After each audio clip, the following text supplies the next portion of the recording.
Greetings, my fellow freedom lovers and sovereign thinkers. Thank you for tuning in to LL3 Podcast. My name is Craig, transmitting from the beautiful swampy mangroves of South Florida. And today's date is Thursday, May 28th, 2020. What we're observing right now, and is getting so obvious, is a potential era called the Age of Quarrel. Havoc wherever we go, uprises, anger towards in the streets.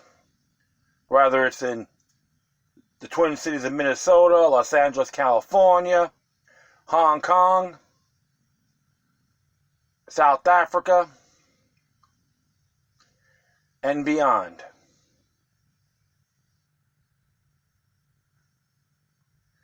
Just getting data from others they're sending me and calling me on the phone. Just got off the phone from a friend of mine, told me what's happening as well.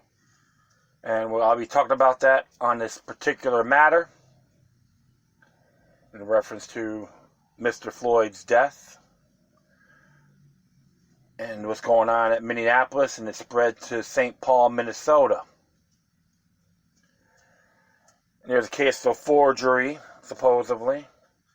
I like to say the word alleged, but I'm going to read an article about that and give people my intake on the whole scenario as well. And that would be essential. Of course, I'm going to talk about the executive order President Trump signed pertaining to censorship on social media.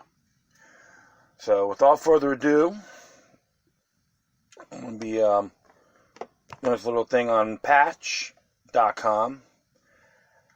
And it's pertaining to George Floyd's arrest. A 911 call came out just today. Just recent. Just almost an hour, a little over an hour ago. It says here the transcript of the 911 call that preceded 46-year-old George Floyd arrest and death has been released. Hold on here. I want to get this out of the way. The transcript of that 911 call that preceded the arrest and death of George Floyd was released by Minneapolis city officials Thursday evening. The call made shortly after 8 p.m. on Monday reported a man who paid for cigarettes with counterfeit money, the transcript shows. It says here, someone comes to our store and gives us fake bills, and we realized it before he left the store. And we ran back outside. They were sitting on their car. The person said they were sitting. The callers tell the 911 dispatcher, we tell them to give us their phone, put their effing thing back and everything. And he was also drunk and everything, and returned to give us our cigarettes back, and so he can go home, but he doesn't want to do that. And he's sitting on his car because he was awfully drunk and he's not in control of himself. So it's interesting. Tell them to give us their phone.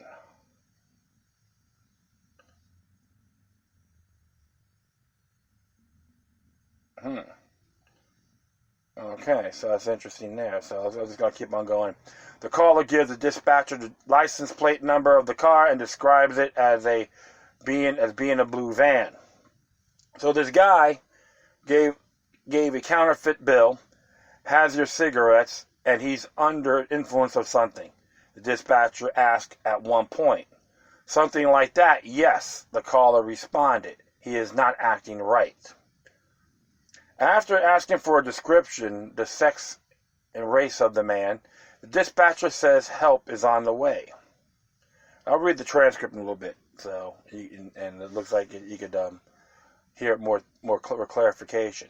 Well, Floyd died Monday after being arrested for following the forgery call in a video that has seen countless times. A police officer has been placing his knee on Floyd's neck as he said he cannot breathe. A report from the Minneapolis Fire Department said Floyd had no pulse when he was put into an ambulance at the scene of his arrest. According to the original statement released by the Minneapolis police on the incident. Floyd died at the Hennepin County Medical Center after he was taken there by ambulance. Floyd's death sparked outrage and protest in the Twin Cities area and across the country. Demonstrations in Minneapolis turned ugly Wednesday as buildings were broken into, looted, and burned. Lake Street Target store was completely ransacked, and an AutoZone location was burnt down. Another demonstration broke out in St. Paul Thursday, with the fire breaking out in another auto shop. On Thursday, Minnesota Governor Tim Walz activated the National Guard to deal with the violence. In a news conference Thursday, law enforcement officials urged the public to be patient as they conducted their investigations into the conduct of the officers involved in the arrest. All four of whom have been fired from the police force.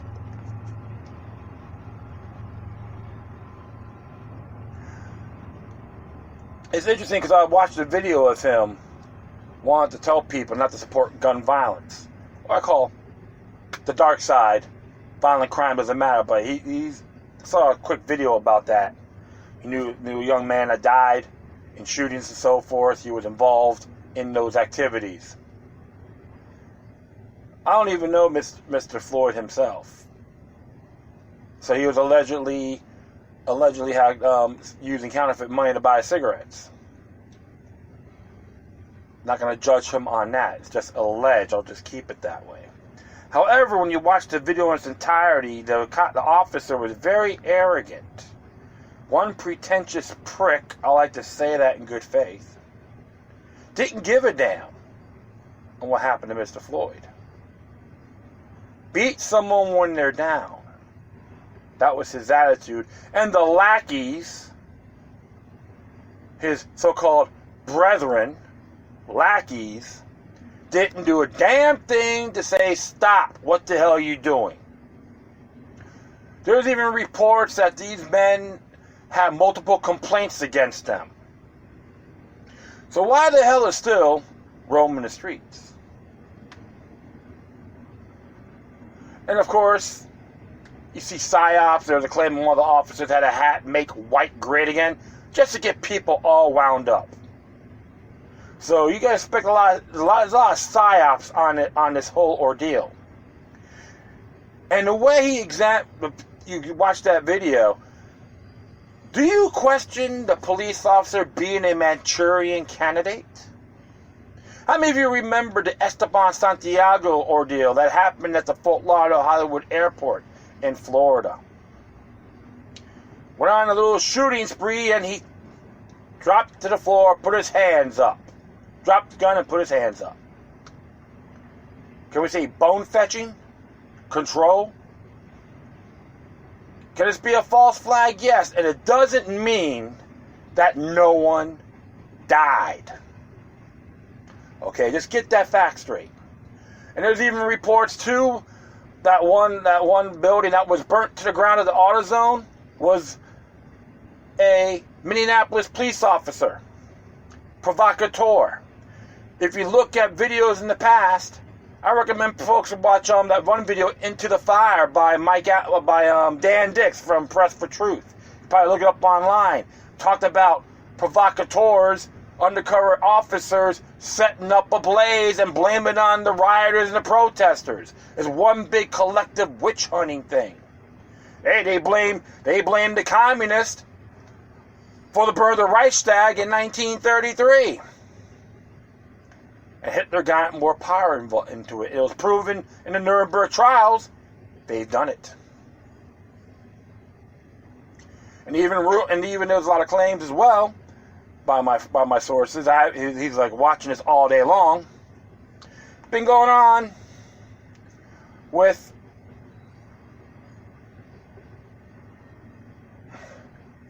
sorry, I just lost my train of thought there. Forgive me, my friends. I'm just a little bit warm in my camper right now. But it's one of those areas you gotta always examine. Kio bono, who benefits? And I see even paintings on the wall when one gentleman who's a citizen journalist that lived in that neighborhood, he was outraged by the looters. He sees some of the rhetoricians calling out for black power and all that. He was a black man. That's not how it's supposed to be. Yeah, so a lot of plants out there. Provocateurs. Narcissist individuals that want to benefit from this. To make themselves look pristine. And of course, people talk about, the white nation, we need to be a black or brown nation. Doesn't matter. Tyranny comes from all walks of life, regardless of your ethnicity, skin color, etc. So please don't use that around me, because I'm not afraid to call your buttocks out.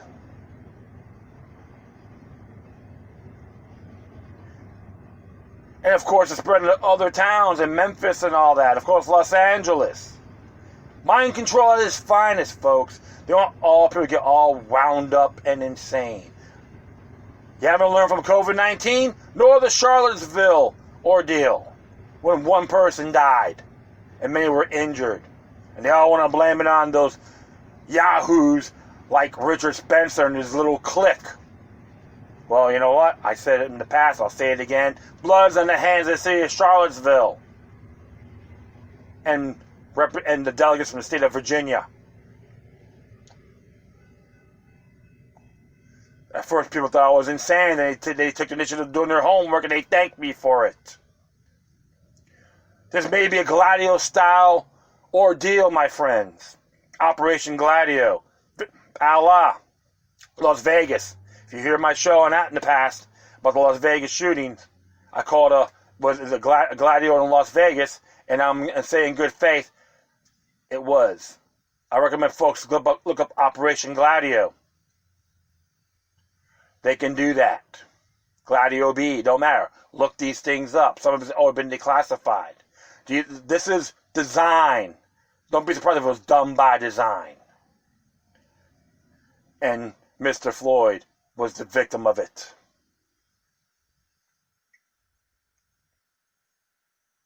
And there's even claims that the DA's office may not prosecute the officers. He may kill himself for all we know. Manchurian candidate. Mind control. Something to look at, folks. It's not racial. It's tyrannical. Not a racial motivation. They want to use this race war. Don't even fall for it, including the brothers and sisters that are right now out there protesting against this. Always examine the bigger picture, because they don't care about any of us. Even the founding fathers said this: we're all minorities. We all came from different ethnic backgrounds. Remember, Europe they have multiple countries. They have ethnicity there, even in Africa, even in Asia. And of course, North and South America as well. We're all a bunch of mutts one way or the other. They want humanity to be enslaved.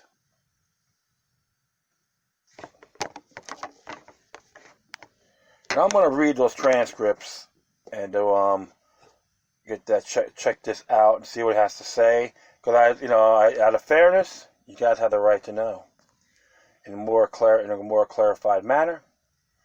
And of course, when you see this, it goes.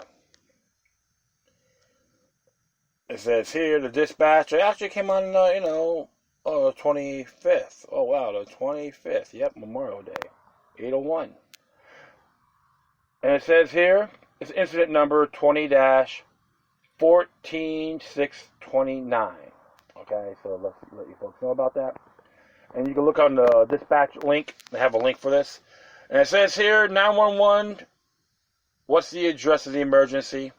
And the caller said this is 3759 Chicago Avenue. And the operator says, how can I help you? And it says here about the quote, about him being, getting the fake money, like I said before. Okay, and they talk about the vehicle. And had the license plate number on here. And you can, BRJ 026. So he had to look at the second time. Okay, what color is it? It says blue, the blue van. Of course, operator says blue van goes, yes. All bright blue, gotcha. Is it in the front of a 38 ST? Or it's on 38th Street. Operator goes 38th Street. So this guy gave a counterfeit bill, has your cigarettes, and he's under the influence of something. And of course the call says, yeah, something like that. He's not acting right. What he looks like, what race. Of course, he's a tall guy. He's like tall and bald, about 6'6.5". He's not acting right, and she started to go drive the car. Okay, so a female or a male, it's a girl or a boy. And of course the caller, 1 second, he's asking, 1 second, hello, and of course, is a girl or a boy? This is a man, so that's the answer. And of course, is he white, black, native, Hispanic, Asian? Something like that. So which one? Interesting here. And of course, he says, no, he's a black guy. All right. How long? Had a long day? Huh? He goes, what's your name? Gave the name. All right. Phone number for you, and got the number. All right. I've got help on the way. If that vehicle or that person leaves before we get there, just give us a call back, or otherwise we'll have squads out there shortly. Okay? He goes, no problem. Thank you. So the little basic phone call. So those are the questions people have. You got to look at things in a bigger picture. I have to thank one of my friends give me tabs on this as well. And that's when you see something like exploited like this, folks. Anything like black or white, people go on a big rampage. Doesn't matter who's the victim. Because one thing about the media, mainstream government, they manifest on this. They need ratings. It's been going on for a very long time. If you hear I don't know if you heard any of the national news about a person of the same race beating up on the victim of the same, whether it's black or white, don't matter. My stepfather was an officer. He talked to me about Detroit, and there were many suspects that were black, and the officers were beating the crap and were black as well, but you don't hear about it. But when it comes to the whole black-white thing and so forth, they exploit it to the core. Put the fear into people. That's why I'm very discouraged in that. But when I seen a friend of mine was on Facebook, did a watch party on Facebook, and I actually had a citizen journalist came out. He's talking about everything, did live feed and called out the cops and all that. He was real critical of some of the people, the loudmouths, opportunists out there. These are the people I respect. He's doing it on principle. So it doesn't matter what race it is. It affects all of us. He was highly disturbed when they destroyed the library and the school. What the hell is that? They're not protesters. They're pieces of garbage. They're ingrates. He calls them bitches. They're criminals. Tyrants. Or they want something for their own personal gain. They'll make that as an excuse. That's happened with Rodney King. No, a lot of them out there didn't give a damn. They beat up on innocent people. The criminal elements of it. Beat up on innocent people.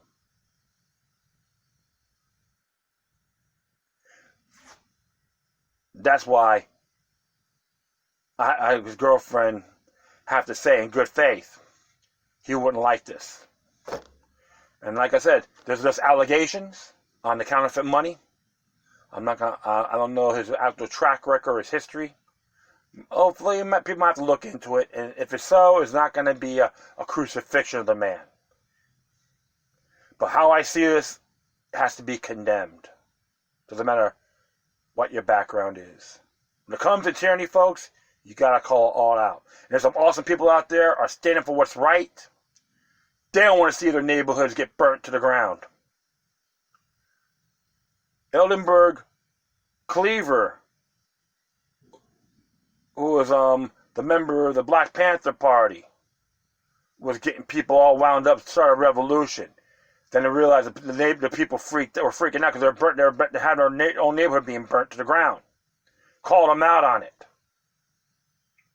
Him and his wife, they had to fled and went to Cuba and went to other communist countries. Then they were atheists back then. Then in due time, he called in the United States to repent for his actions and appreciate it, what the United States is about. And then he took responsibility for his actions, including his wife as well. And wrote books and lectured to people about these things. So the past is today's greatest teacher. Don't fall for the same propaganda machine, my friends.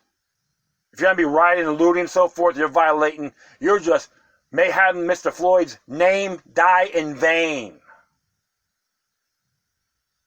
Don't be like those tyrants in government and their delegates. There's a lot of damn good officers out there. They're pissed off as well. And I know some. The question I have, you should ask the police chief. Has the Anti-Defamation League invited you and your brethren to fly into Israel, be trained by the IDF? They've been going. You can look that up, folks. It's called the Israelization of the American law enforcement. That's an interesting question, a strong one. Don't worry, it's not going to make you anti-Semitic. That's the damn truth. There's lots of information out there. And I'll be very honest. I despise that organization for the past 30 years. I treat them like the Ku Klux Klan, the neo-Nazis, the Southern Poverty Law Center, all these subversified groups. They're nothing more than quacks. Hatred and racism's their business. They manifest on these things. That's the question I would throw to the police chief. I think a real true journalist could ask that question. And ask the mayor about it as well. Do you have any knowledge of this, sir? If he doesn't, respectfully, share that stuff with him. And make sure you document it as well. But like I said, there's a lot of questions on this. And I am convinced it is another Gladio-style attack. And blame it on the protesters as a whole. And that, right there, my friends, we need all to pay attention. Because if we don't, we'll be entrapped. They want to rule us. And they want us to be their peasants. Bigger than what those 4 officers has done to Mr. Floyd. Justice for him. Defy all forms of tyranny. Call them out, folks. Anyone that are looters, rioters, ask them, if you know they're not from Minneapolis, call them out. It happened in Baltimore. I got a lot of them in Ferguson. They brought people in the busloads just to get your town burnt to the ground. Don't even let that happen. Because I know one thing. George Floyd don't want to see that.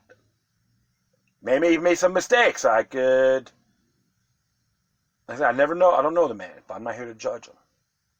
If he intentionally used counterfeit money to get cigarettes,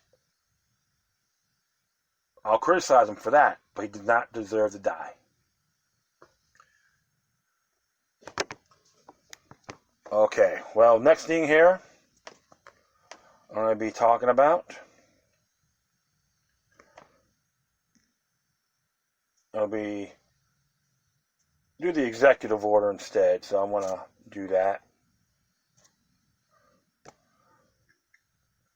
which President Trump signed today. Executive order on preventing online censorship. Came out May 28th. Infrastructure and technology. By the authority vested in me as president by the Constitution and the laws of the United States of America, is hereby ordered as follows. 1. Policy. Free speech is the bedrock of American democracy. Actually, I wish it would have said republic. But I'll continue on here. Our founding fathers protected this sacred right with the First Amendment to the Constitution. The freedom to express and debate ideas is the foundation for all of our rights as a free people. In a country that has long cherished the freedom of expression, we cannot allow a limited number of online platforms to handpick the speech that Americans may access and convey on the internet. Practice is fundamentally un-American and anti-democratic. When large, powerful social media companies censor opinions which they disagree, they exercise a dangerous power. They cease functioning as passive bulletin boards and ought to be viewed and treated as content creators. The growth of online platforms in recent years raises important questions about applying the ideas of the First Amendment to modern communications technology. Today, many Americans follow the news, stay in touch with friends and family, and share their views on current events through social media and other online platforms. As a result, these platforms function in many ways as a 21st century equivalent of the public square. Twitter, Facebook, and Instagram and YouTube yield immense, if not unprecedented, power to shape the interception of public events, to censor, debate, or disappear information, and to control what people see or do not use. As president, I have made clear my commitment to free and open debate on the internet. Such debate is just as important online as it is on our universities, our town halls, our homes, and essential sustaining our democracy. Online platforms are engaging in selective censorship that is harming our national discourse. Tens of thousands of Americans have reported, among other troubling behaviors, online platforms flagging content as inappropriate, even though it does not violate any stated terms of service. Right, it's called breaching the contract, which they could be doing. Making unannounced and unexplained changes to company policies that have effect of disfavoring certain viewpoints and deleting content and entire accounts with no warning, no rationale, and no recourse. And I know this for a fact. I talked about this in my past episodes, folks, about how many people being shadow banned on Facebook and Twitter. Doesn't matter what it is, it's political or health, etc. I will continue on here. Twitter is now selectively decides to place a warning label on certain tweets in a manner that clearly reflects political bias. As has been reported, Twitter seems never to have placed such a label on another politician's tweet.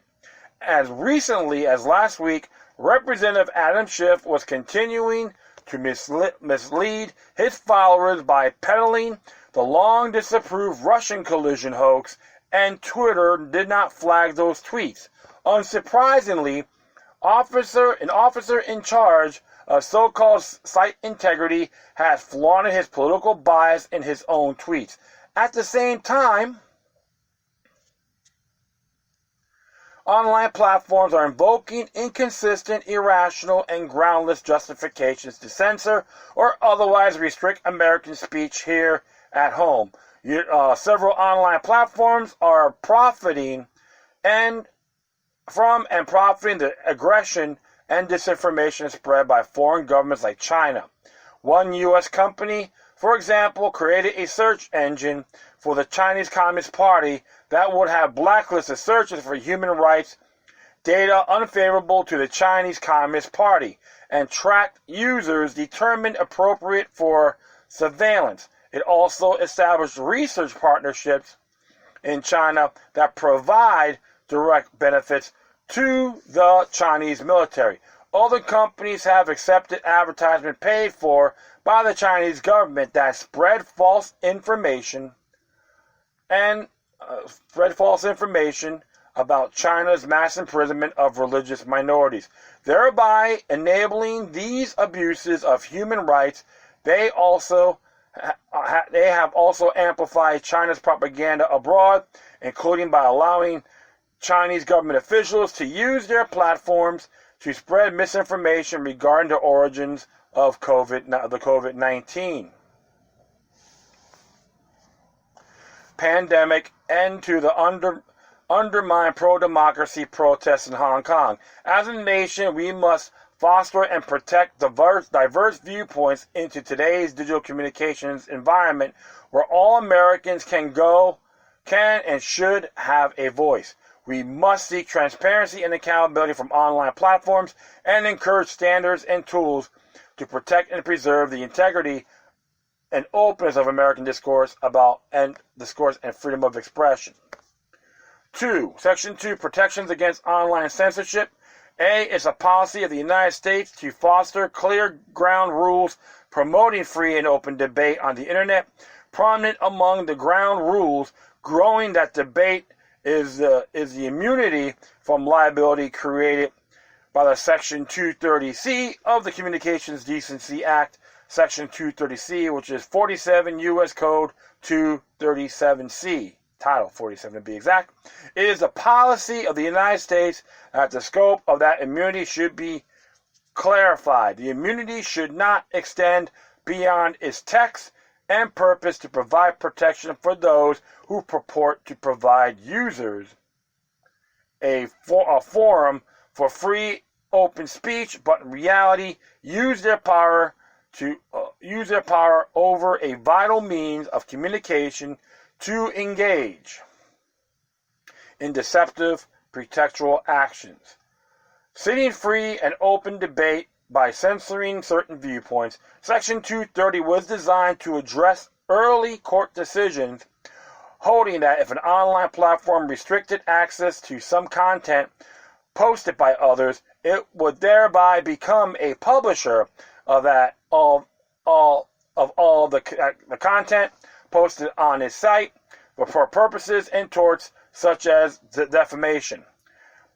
As the title of Section 230C makes clear, the provision provides limited inability protection to a provider of an incentive computer service such as an online platforms that's engaged in good Samaritan blocking of harmful content. In particular, Congress sought to provide protections for online platforms that attempted to protect minors from harmful content and intended to ensure that such providers would not be discouraged from taking down harmful material. The provision was also intended to further the express vision of the government that the Internet is a forum of true diversity of political discourse, which is Title 47 U.S. Code Section 230A3.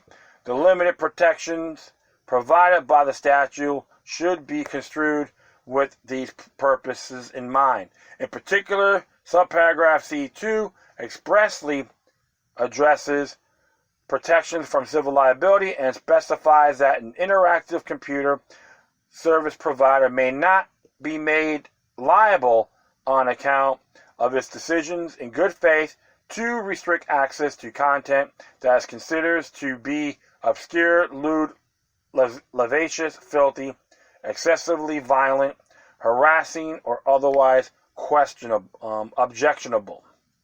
It is a policy of the United States to ensure that, to the maximum extent permissible under the law, this provision is not distorted to provide liability protection for online platforms that, far from acting in good faith to remove objectionable content, instead engage in deceptive or pretextual actions, often contrary to their stated terms or of service, to stifle viewpoints with which they disagree.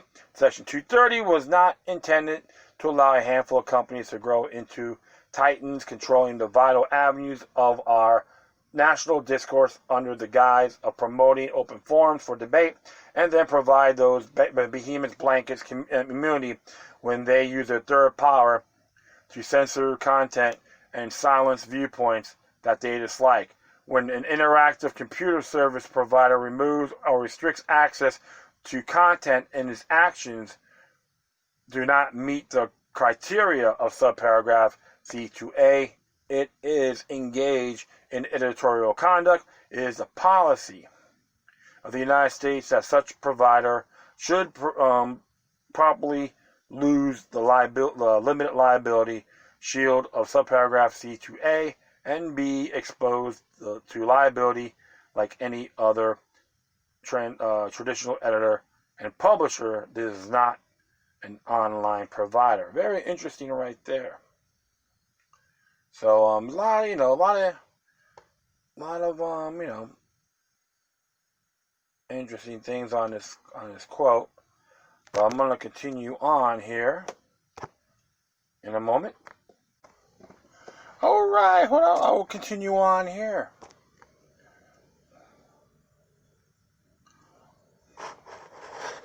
All right, folks. B. To advance the policy described in subsection A of this section, all executive departments and agencies should ensure that their application of Section 230C properly reflects the narrow purpose of the section and take all appropriate actions in this regard. In addition, within 60 days of this date of this order, the Secretary of Commerce, Secretary in consultation with the Attorney General and acting through the National Telecommunications and Information Administration, or NTIA, shall file a petition for rulemaking with the Federal Communications Commission requesting that the FCC explicitly purpose regulating to clarify. You know how I feel about the FCC too. I guess it's interesting because sometimes I'm not crazy about these bureaucratic governments, but one thing I can say is like sometimes you gotta give these social media sites a taste of their own medicine. Then I'll continue on here.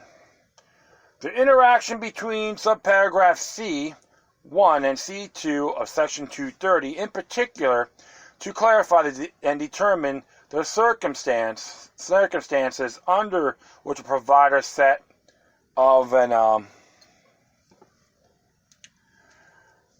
sorry about that. Hold on. Particularly determined circumstances under such provider of an interactive computer service, which restricts access content in a matter not specifically protected by subparagraph C2A, may also not be able to claim protection under subparagraph C1, which merely states that a provider shall not be treated as a publisher or speaker for making third-party content available and does not address the provider's responsibility for its own editorial decisions. And of course, there's little there's like you could call it section II, subsection II, you know, and the conditions under which an action restricting access to our availability of material is not taken in good faith within the meaning subparagraph C2A of section 230, particularly whether actions can be taken in good faith if they are A, deceptive, perpetual, inconsistent with the provider's term of service, or B, taken after failing to provide adequate notice, reasoned explanation, or a meaningful opportunity to be heard, and subsection B, subsection 2. It's interesting how they do that. Any other proposed regulation that the NTIA concludes may be appropriate to advance the policy described in subsection A of this section. And 3, protecting federal taxpayer dollars from financing online platforms that protect free speech. A, the head of each executive departments and agencies shall review its agencies' federal spending on advertising and marketing paid to online platforms. Such review shall include amount of money spent the online platforms that receive federal dollars and the statutory authorities available to restrict the receipt of advertising dollars. B, within 30 days of the date of this order, 1, the head of each agency shall report to the findings of the Director of the House of Management and Budget. C, Department of Justice shall review the viewpoint-based speech restrictions imposed by each platform, identify in the report described in subsection B of this section, and assess whether any online platform are problematic vehicles for government speech due to the viewpoint, discrimination, deception to customers, or others' bad practices. Section 4, reserve of unfair or deceptive acts or practices.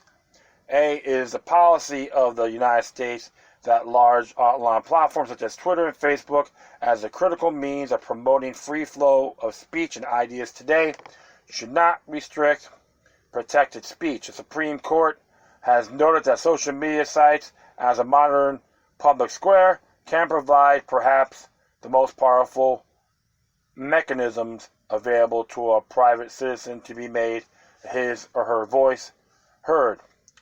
Packingham versus North Carolina, with the case on that. 2017, communication through these channels has become important for meaningful participation in American democracy, including petition elected leaders. These sites are providing an important forum to the public for others to engage in free expression and debate, which is the case of Prunford Shopping Center versus Robbins. Okay. B, in May 2019, the White House launched a tech bias reporting tool to allow Americans to report instances of online censorship. Just weeks, the White House received over 16,000 complaints of online platforms censoring or otherwise taking action against users based on their political viewpoints. The White House will submit such complaints received to the Department of Justice and to the Federal Trade Commission. C, the FTC shall consider taking action as appropriate and consistent with applicable laws to prohibit unfair or deceptive acts or practices in or affecting commerce pursuant to Section 45 of Title 15 United States Code. Such unfair, deceptive acts or practice may include practices by entities covered by Section 230 that restrict speech in ways that do not align with those entities' public representation about those practices. D, for large online platforms, there are vast arenas for public debate, including the social media platform Twitter. The FTC shall also, consistent with its legal authority, consider whether complaints allege violations of the law that implicate the policies set forth in Section 4A of this order. The FTC shall consider developing a report describing such complaints and are making the report publicly available, consistent with the applicable law. This is 5. A state review of unfair or deceptive acts or practices and anti-discrimination laws. A, the Attorney General shall establish a working group regarding the potential enforcement of state statutes that prohibit online platforms from engaging in unfair or deceptive acts or practices. The working group shall develop model legislation for consideration by legislators in states where existing statutes do not protect Americans from such unfair and deceptive acts and practices. The working group shall invite state attorney generals for discussing and consultation as appropriate and consistent with applicable law. B. Complaints described in Section 4B of this order will be shared with the working group consistent with applicable law. The working group shall also collect publicly available information of regarding following. And of course here you got a few like subsections, ultra subsections. 1. Increased scrutiny of user based on the other users they choose to follow or their interactions with other users. 2. Algorithms to suppress content or users based under indications of political alignment or viewpoint. And here's under subsection, super subsection 3. Different policies detaining, allow differential practices, policies allowing for otherwise impermissible behavior when committed by accounts associated with the Chinese Communist Party or any other anti-democratic association of governments. And of course, here's 4, subsection 4. I should have did the Roman numerals here. Sorry about that, folks. Reliance on third-party entities, including contractors, media organizations, and individuals with indicia of bias to review content. And 5, acts that limit availability of users with particular viewpoints to earn money on the platform compared with other users similarly situated. So it's interesting. A lot of people being deplatformed can make this complaint. Because the whole thing is this, folks. When you make an agreement on the whole policy, community policy standards, they got to administer it. No exceptions. You got to do your end. You have to, if you honor it, you abide by it, they have to administer it. No exceptions. Okay? That's like a form of tyranny, technocratic tyranny, when you look at that. Alright, so Section 6. Legislation. The Attorney General shall develop a proposal for federal legislation that would be useful to promote the policy objectives of this order. 7. The definition. For purposes of this order, the term online platform means any website or application that allows users to create and share content or engage in social networking or any general search engine. And this is 8.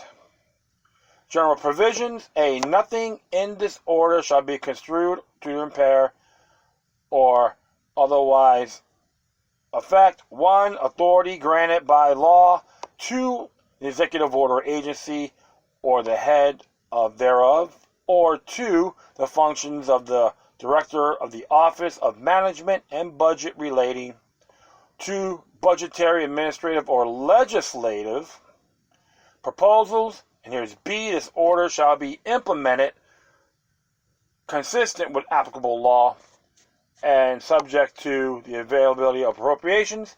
And C. This order is not intended to and does not create any right or benefit, substantive or procedural, enforceable at law or in equity by any part against the United States, its departments, agencies, or entities, its officers, employees, or agents, or any other person. Interesting there. And it's interesting too what folks should do. I say, hell, if they start wigging out, you should all start buying their stocks, Twitter and Facebook. And if you're pro free speech and all that, then you can call the shots. Have these meetings and no. You don't censor. You go by your damn guidelines. If not, we'll change them for you. So interesting little thing here with the executive order. And of course, many people may say Twitter and Facebook are private institutions, and YouTube. But there's a lot of claims, too. Many of these social media sites are involved with the CIA and Big Brother, or the NSA, so if that's a fact, tax funding is going to those institutions as well. If that's the case, yeah, then you can call them out on it. The whole thing, like I said, the whole thing is, you go by those community guidelines. We go by those community guidelines. You do the same, no exceptions. I recommend folks too to actually download a PDF and keep it in your file. So if they start giving you crap, hey, boom, show me where I've done wrong. And I've done it because they try to censor one of my shows on YouTube many years ago, and I called them out on it, and they put it back on. So interesting what's going on here with Trump, because even I was listening to Mike Adams, and he's talking about a lot of treasons going on with these companies, and many of them are involved with the Chinese Communist Party, which I wouldn't be surprised, because the whole thing is a thing called treason. These institutions of good faith are part of the New World Order agenda. They believe in the Fahrenheit 451 agenda, digital content burning, book burning. Good book if you haven't read it, man. It came out in 1951 by Mr. Danbury, and I encourage folks to read it. I know they made a movie about it. There's a remake as well. I haven't really seen those films, but the book's very good, and I encourage everyone to start reading that. And of course, 1984 and all that good stuff. Because one thing we gotta look at. You know, they can't say, oh, free speech, but the whole thing is contractual agreements. That's it. That's why they call them out, because they're doing everything. They're going by the agreement with the users in bad faith. So it'll be very interesting. That's all I gotta say. Let's see how far this thing goes.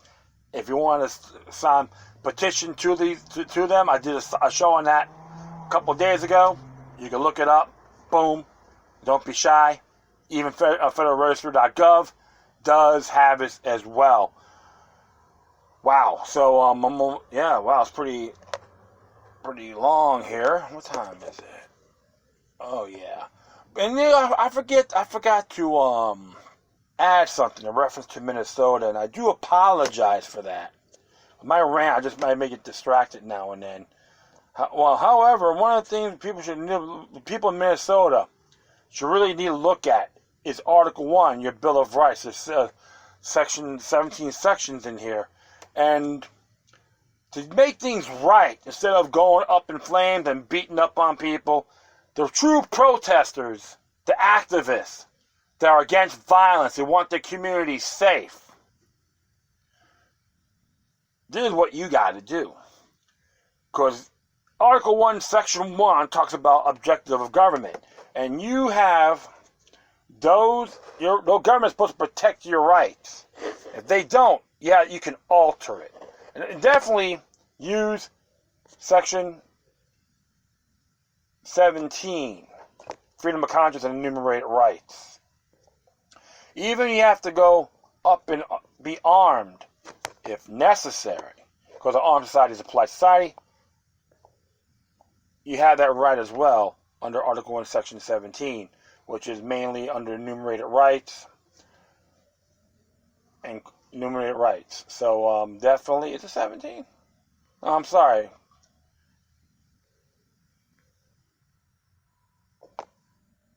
Wow, I'm just trying to look at this. I think I goofed up. I don't know if I goofed up. I'll find out here.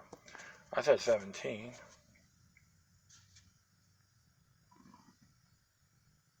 No, not 17.